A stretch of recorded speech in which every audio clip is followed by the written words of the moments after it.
I should finish the story about Ron and Diane. Over the years, 1978, they purchased the Stag's Leap Ranch, which is a historic property, and we'll get into that when we talk about the Cabernet. And then over the years, they purchased another 4 properties. So we're 6 vineyards in total, and about 400 acres, which is actually, that's a lot, isn't it? I mean, it's actually a pretty big-ish kind of estate in Napa. But our Ron and Diane's vision is to be an estate. So we don't have a second label. So we don't have another label to sort of dump things in. So we make all of our wines, with a little exception that I'll get into. There always has to be exceptions, right? But we make all of our wine from our own fruit. And we retain that quaint, old-fashioned notion that you ought to have your own vineyards, you ought to have your own winery, and you ought to have your own bottling line. What a fabulously novel concept that is in the modern world of winemaking. But anyway, so we're very to bottle. We cull out about 10 to 15%, depending on the vintage, every year that we just bulk out. So even though it's a largest estate, it's actually a fairly modest-sized wine operation overall. And absolutely, for me anyway, the Ferrari of all wineries. I mean, how great is it not to, and I know this because my dad, my granddad, my great-granddad are grape growers in California, which, you know, means that the Weis family has been lying about the quality of its fruit to wineries for almost 100 years. So, you know, that relationship between a grower and a winery is always, you know, it's always, it's a conversation, let's just put it that way.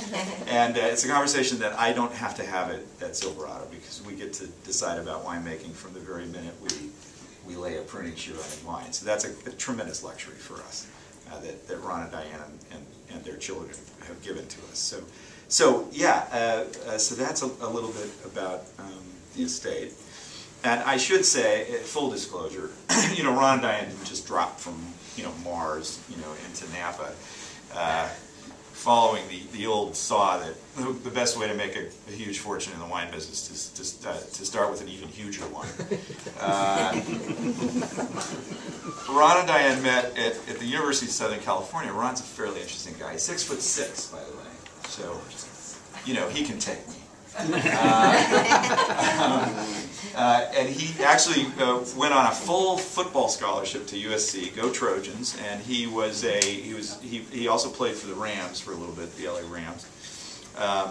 And that's where he met Diane, who is this fabulously good-looking gal, who's about 5'6", and who happened, well, no, I wasn't saying, I was just saying, and who just happened to be the daughter of Walt Disney. So that was good for everybody, and continues to be really great for me, because not only do Ron and Diane have an absolute passion for what they're doing with the winery, but quite luckily they have the means to make it happen, which is actually rare enough in the wine business. So the pressure for me is on quality, not on anything else, and that's the way it should be. Good, we're pouring some wine, right? Where to next? We've got the 91 Estate Cabernet. The 91. So we're gonna do a 10-year span here. Is that what we're gonna do?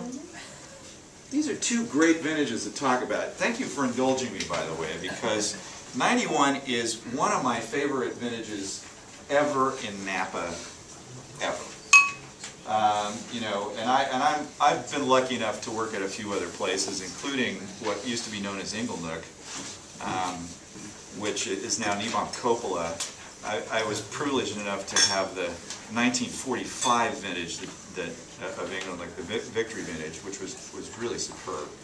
But 91 is one of those Napa years where we got slightly warmish weather during spring after really nice cold frost. So the vines coming out of dormancy had good latent energy, and they came out with a bang, and then the vintage was just super cold.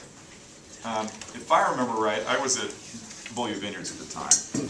I think we stopped harvesting at BV in 91 the second week of November. And talking to John Emmerich, our winemaker, who's been with us 20 years, he figures since we're in Stag's Leap, we would have been about a week later than that, because it's a little bit colder in Stag's Leap. So it was just one of those perfectly even, well, I'll tell you how great it was. It's one of those vintages where you could actually take a couple of weekends off during crush. You know, usually you don't get to do that. Usually you're living like your hair is on fire.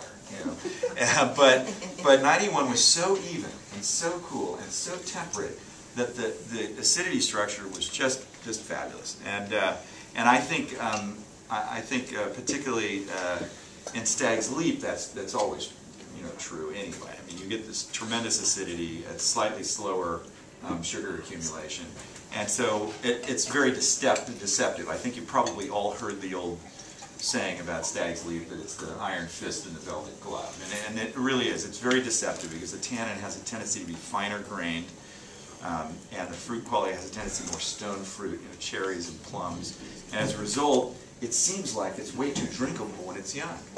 But in fact, I hope you'll discover with the 91 that it's quite ageable. And the 2001 was almost a sort of a mirror vintage. It was a little shorter year, but it had that great moderate, cool weather that really helps us develop ripeness in the.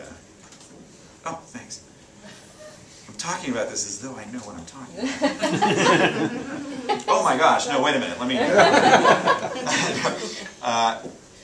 Yeah. Well, and it's a total cheat, right? I mean, I'm bringing a 20-year-old wine, and how brave am I? I brought the coldest vintage that I knew on record in magnums. So I was really hedging my bets today.